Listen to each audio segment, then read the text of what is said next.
Jogja, kota dengan sejuta seni. Candi Prambanan masuk ke dalam situs warisan dunia UNESCO. Masyarakat yang sangat ramah membuat kita ingin balik lagi ke Jogja. Jogja, dengan berbagai ragam kuliner dan cita rasa yang khas.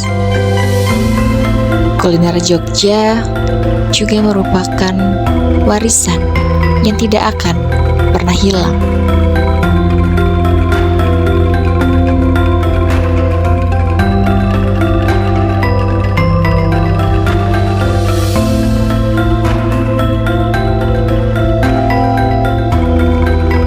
Cintailah negaramu melalui warisan budayanya. Indonesia. Hari ini saya berada di Candi Prambanan, salah satu situs yang terkenal di Yogyakarta. Marilah kita sebagai bangsa Indonesia yang baik, kita harus menjaga dan melestarikan situs budaya kita ini ke generasi berikutnya.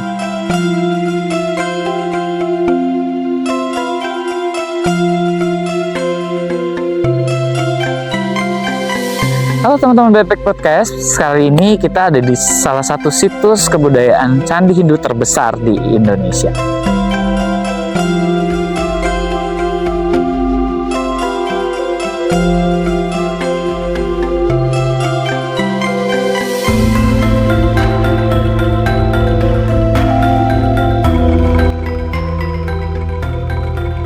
Halo teman-teman, balik lagi di Bebek Podcast di special edition. Kali ini kita live langsung dari Candi Prambanan bersama dengan anak-anak Bebek. Kuek.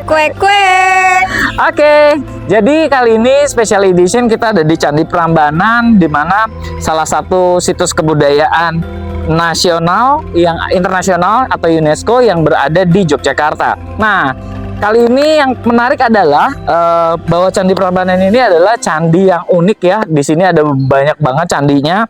Nah, kita mau tanya-tanya nih sama teman-teman kita dari anak-anak Bebek tentang Candi Prambanan. Nah, menurut kalian apa sih sebenarnya daya tarik dari Candi Prambanan ini sebagai Gen Z? Kita mulai dulu dari Hani. Kalau dari aku sendiri, Candi Prambanan ini kan emang udah sejarah Indonesia banget dari dulu ya teman-teman.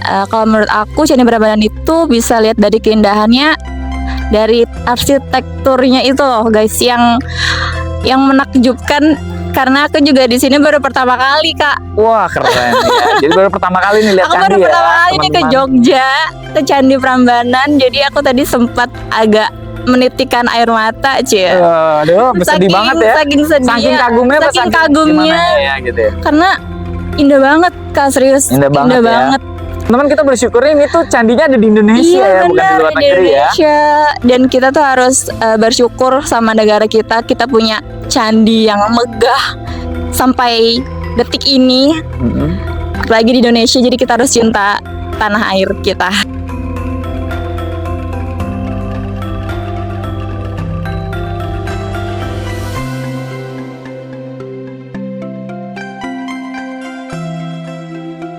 Ya, tadi kita udah dengar pendapat opini dari Hani. Sekarang kita dengarkan pendapat dari Novi tentang bagaimana sebuah candi itu. Silakan. Kalau menurut saya yang paling menarik tuh dari nilai budayanya udah pasti. Terus desain ukuran relief yang dipilih pasti kan juga memiliki maknanya tersendiri. Oke. Terus juga candi itu kan dibuatnya dari batu. Proses pembuatannya sih kayak kita harus mengikuti ukiran relief yang sudah dipilih gitu. Lebih ke situ sih. Jadi lebih suka ke arah reliefnya yang dimana di relief itu ada cerita gitu iya, ya. Bener, Pak.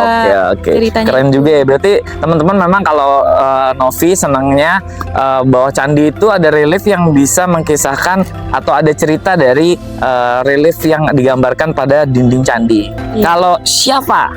Ya, buat aku daya tarik candi ini budayanya ya. Contohnya kayak Candi Prambanan, kita tahu sendiri budaya Indonesia banget gitu. Buat aku personality, aku lebih suka dengan sejarah dan budaya yang ada di Candi Prambanan gitu ya. Terus secara visual aku suka banget relief dan pahatan-pahatan arsitektur dari candi tersebut. batu-batu yang diukir menjadi relief, jadi sebuah cerita. Itu sangat mengagumkan sih buat aku. Oke gitu, berarti ini hampir sama ya teman-teman antara Syafa sama Novi, bahwa memang relief atau cerita dari candi itu berbagai macam. Nah tadi tuh di sana tuh lihat kan ada candi-candi. Nah ini sebelum kita ke candi kok tiba-tiba settingan kita berubah ya teman-teman ya. Jadi gini, kita pada saat syuting itu sedang mengurus proses, kita berpikir bahwa memang mengurus dalam 1 hari itu selesai prosesnya, tapi ternyata ada sedikit kendala bahwa harus mengurus perizinannya juga ke tempatnya, harus sampai ke departemen ataupun sampai ke kementerian gitu. Jadinya memang prosesnya cukup lama dan kita memutuskan untuk pindah ke lokasi syutingnya di dekat hotel. Tapi nggak apa-apa ya teman-teman, nggak mengurangi esensi dari topik yang akan kita bahas pada hari ini. Nah oke, kita lanjutkan lagi. Tadi kita udah berbicara tentang bagaimana keindahan dari sebuah candi yang ada di Prambanan. Nah sekarang menurut kalian nih sebagai Gen Z, kan kalian pernah lihat dong kayak sosial media TikTok, kemudian Instagram, di Reels-nya gitu, pernah lihat nggak cerita-cerita tentang Roro Jonggrang, pewayangan, ataupun cerita-cerita tentang yang ada di relief candi-candi di sana? Dari siapa? Aku tahu tuh cerita Roro Jonggrang ya. Iya. Gimana dong ceritain? Mungkin teman-teman juga pengen dengar ceritanya. Ya, ini cerita Roro Jonggrang dan Bandung Bondowoso. Yang Roro Jonggrang ini memerintahkan Bandung Bondowoso untuk membuat 1000 candi. Tapi 1000 ya? Iya, 1000 ya? candi. Sewu. Tapi karena Roro Jonggrang ini menipu ya, dalam bahasa kasarnya kayak menipu Bandung Bondowoso. Sebenarnya nggak mau kali dia gitu karena ya. pengen nolak sih Bandung Bondowoso ini. Iya, jadi Roro Jonggrang ini membuat suasana di situ tuh jadi pagi dengan biar ayamnya berkokok gitu. Oh, jadi seolah-olah waktunya sudah habis bagi, gitu ya. Betul. Jadi katanya sih bantuin. iya, dalam 1 malam, dan ternyata cuma dapat 999 candi, dan candi terakhir yang dibuat Bandung Bondowoso ini adalah si Roro Jonggrang itu yang dikutuk jadi candi, jadi batu. Itu ceritanya Iya, ya. legendanya. Oke, legendanya. Tapi dari legenda ini ya kita jadi diajarkan dengan kejujuran dan rasa kepercayaan kepada orang-orang. Oke, kalau dari Novi gimana? Kan kemarin kan di sana kita ada beberapa candi ya, ada candi Siwa, ada candi Brahmana dan lain-lain. Kamu paling suka candi apa? Kemarin pas kesana lebih suka candi yang Siwa sih, karena Yang di Siwa, yang paling besar itu yang di tengah. Oke. itu bentuknya juga besar, terus juga ukiran relief ya. Terus ternyata yang di di tengah-tengah gitu kan ada patung Dewa Siwanya gitu. Ya kan. Kamu masuk ke dalam kemarin? Iya, masuk kemarin itu. Terus pas turunnya juga kita ngelilingin candinya dulu tuh. Ternyata emang pas kita masuk ke dalam tuh kayak bener-bener luas banget gitu sih. Iya. Iya. Kalau dari Hani, kemarin waktu ke sana kan kita lihat juga ya, ada beberapa dari study tour anak sekolah, ada juga ada banyak anak muda juga ya sekarang yang ke banyak sana. banget. Menurut kamu tuh seberapa penting sih sebenarnya anak muda tuh tahu tentang budaya kita sendiri gitu? Itu perlu banget sih emang, apalagi untuk anak-anak Indonesia yang nggak boleh sampai nggak tahu sama budaya kita, termasuk salah satu candi Prambanan tersebut, karena emang itu ikonik banget buat kita, karena buat negara kita, buat pengenalan di luar Indonesia gitu kan ya Kak. Jadi ini penting banget untuk anak-anak yang kemarin study tour sambil belajar mengenal, apalagi sambil ngelihat langsung gitu bentuk candi itu sendiri gitu kan. Terus mereka juga pasti kan ngelihat tuh banyak banget turis-turis yang datang. Berarti betul, yang kemarin penasaran banyak ya. bukan cuma orang Indonesia dong gitu. Jadi ini beneran sampai udah udah internasional berarti ya gitu Dan sih. bahkan sudah diakui oleh UNESCO kan? Iya, sebagai situs betul. budaya internasional juga. UNESCO iya. Ya, oke, baik teman-teman, kita akan lihat sedikit cuplikan kemarin kita ke sana melihat dalam candi, berkeliling candi, dan juga seperti apa sih, langsung aja disaksikan.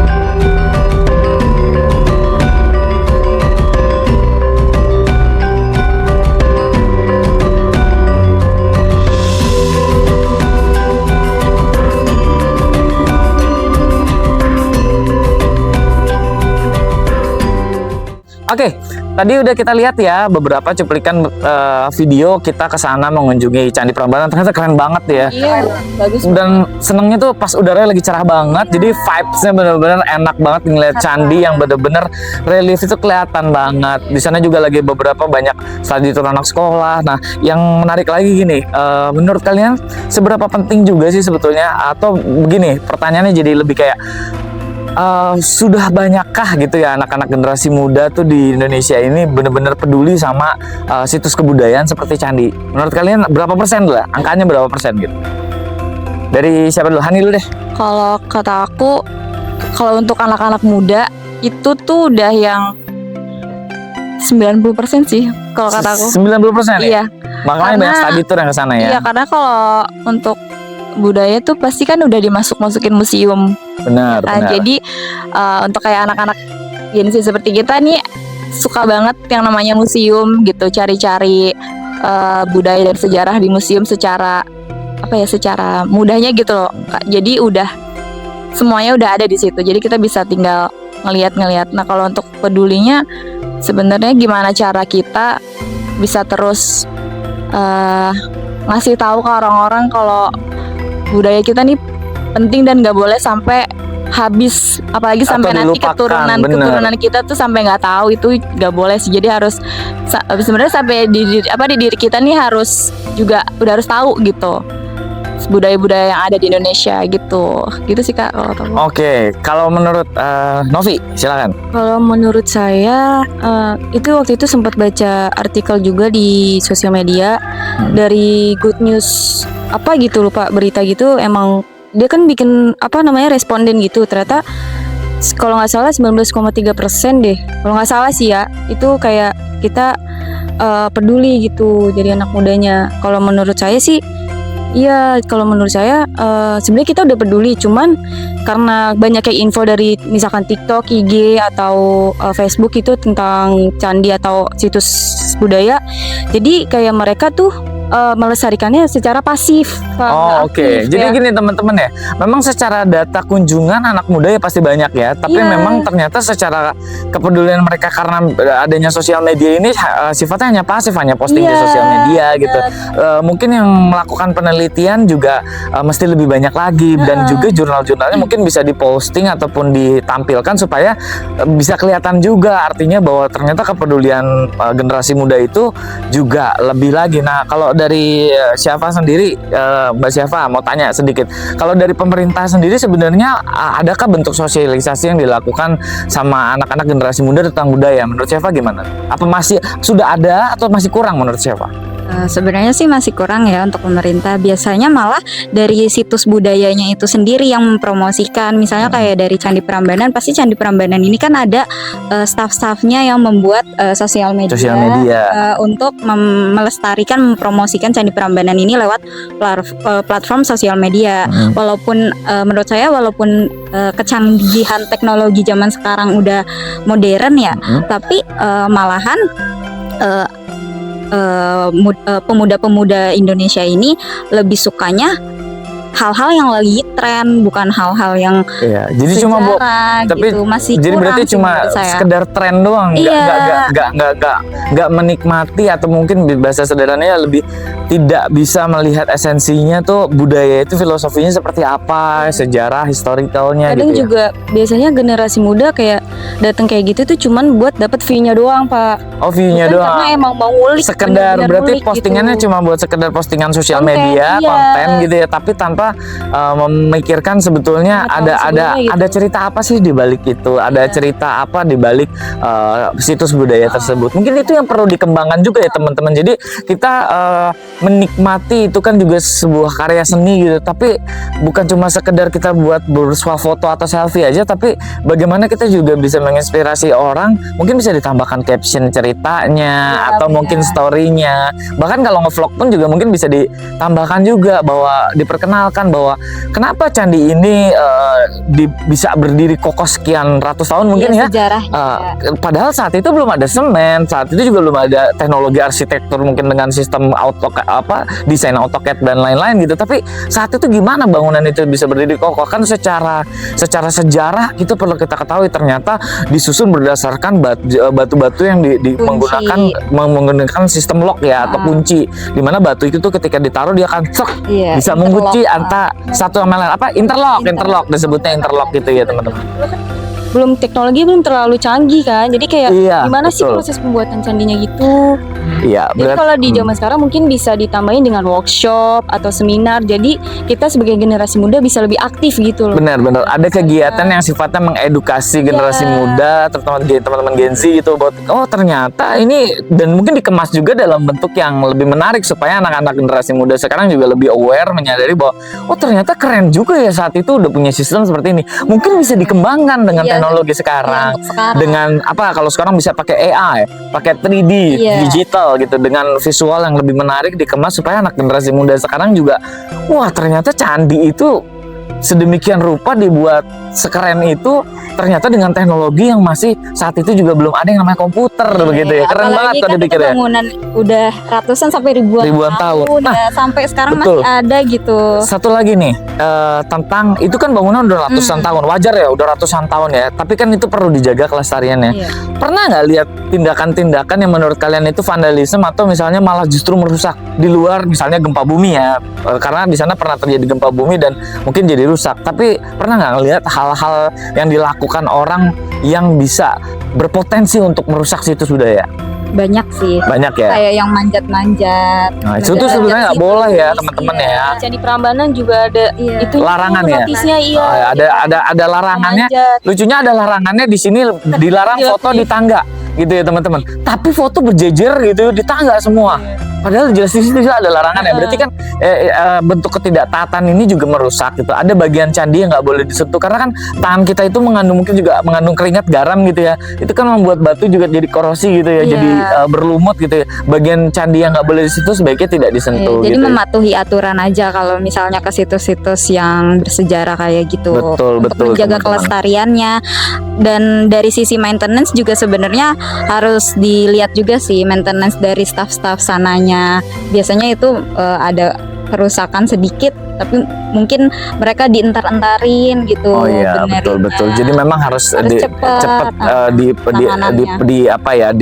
ditangani atau mungkin diperbaiki seperti itu ya. Oke, terlepas dari hal itu, yang bagian yang saya mau tanyakan terakhir juga buat teman-teman gini. Kita kan sebagai generasi muda perlu melestarikan budaya. Tentunya setuju ya kita kalau melestarikan. Nah, cuman begini, menurut kalian apa sih upaya yang bisa kita lakukan sebagai generasi muda untuk melestarikan situs budaya selain kita belajar mencintai ya, tapi apa sih bentuk konkret yang hal sederhana yang bisa dilakukan oleh anak muda untuk kita mencintai situs budaya kita sendiri gitu? Menurut Hani dulu, silakan. Sebenarnya lebih ke diri kita dulu sendiri sih. Kita nih udah seberapa jauh peduli sama budaya yang kita miliki di Indonesia. Udah mempelajari belum gitu ya? Sebenarnya dari kita sendiri dulu sebelum kita mengingatkan dan menginformasikan ke orang-orang, kita nih udah seberapa jauh sih tahu sama budaya-budaya kita gitu. Jadi jangan jangan kemana-mana dulu deh, ke kita dulu. Ke kitanya dulu.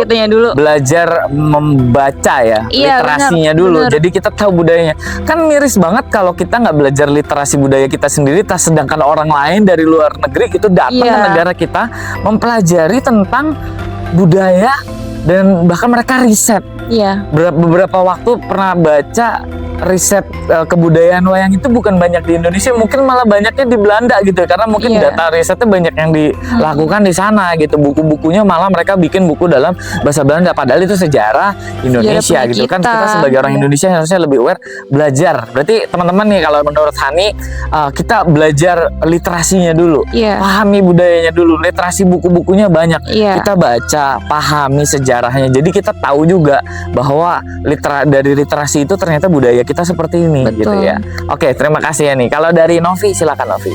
Dari saya setuju banget ini dari Hani, itu juga dari diri kita sendiri, literasi, terus juga mengedukasi ke jangan jauh-jauh dulu deh, kayak di lingkungan sekitar dulu gitu, kayak tetangga-tetangga itu kayak ayo kita ajak gitu, ayo kita cari tahu ini tuh kayak gimana sejarahnya atau gimana gitu. Terus juga dari workshop yang tadi saya bilang juga, terus Dari study tour sekolah sebetulnya juga bisa study ya. tour, iya, study tour juga bisa, sama seminar juga bisa sih, dari Bener. seminar. Jadi kalau study tour cari-cari tempat yang belajar tentang situs kebudayaan, belajar tentang teknologi. Jadi nggak harus study tour tuh harus ke yang tempat wisata ya, Iya, bisa dibilang ya. Nggak harus ke, maaf nih, misal ke Bali atau kemana. Tapi bukannya nggak boleh ya, maksudnya boleh. Tapi ada sesuatu yang mereka pelajari yang sifatnya belajar tentang budaya, teknologi, industri gitu. Jadi tapi study tour kita pada konteks ini adalah study tour yang memang mempelajari tentang budaya gitu ya. Tadi itu pendapat dari Novi. Nah sekarang kita dengerin pendapat dari Syafa. Ya. Silakan Syafa. Dari yang tadi Hani bilang, dari diri kita sendiri. Nah, kalau misalnya dari diri kita sendiri udah mempelajari tentang sejarahnya, kita udah pasti bisa menginfluence orang dong. Betul. Untuk ikut juga mempelajari sejarahnya juga, Benar. iya kan? Misal contohnya kayak kita sekarang, kita pakai batik. Ya, ini kan contoh kita melestarikan budaya kita sendiri. Iya betul.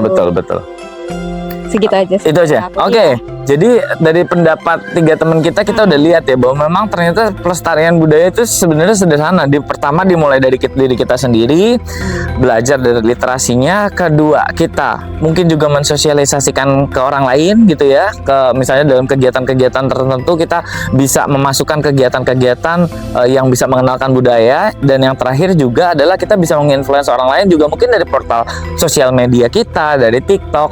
Bahkan banyak juga sebenarnya TikTokers ataupun mungkin dari yang selebgram ya juga sudah beberapa yang memperkenalkan budaya. Cuman sayangnya memang belum secara masif gitu ya. Kalau Iya. secara masif kan maka kalau itu viral maka orang juga akan semakin lebih mengenal tentang budaya. Nah, oke. Jadi teman-teman, inilah kekayaan situs budaya Candi Prambanan yang kita tadi udah kita lihat bahwa proses pembangunannya memang unik gitu ya, megah, dan juga ternyata banyak filosofi-filosofi yang ada pada relief candi dan juga banyak cerita sejarah yang kita sama-sama perlu ketahui gitu sebagai generasi muda.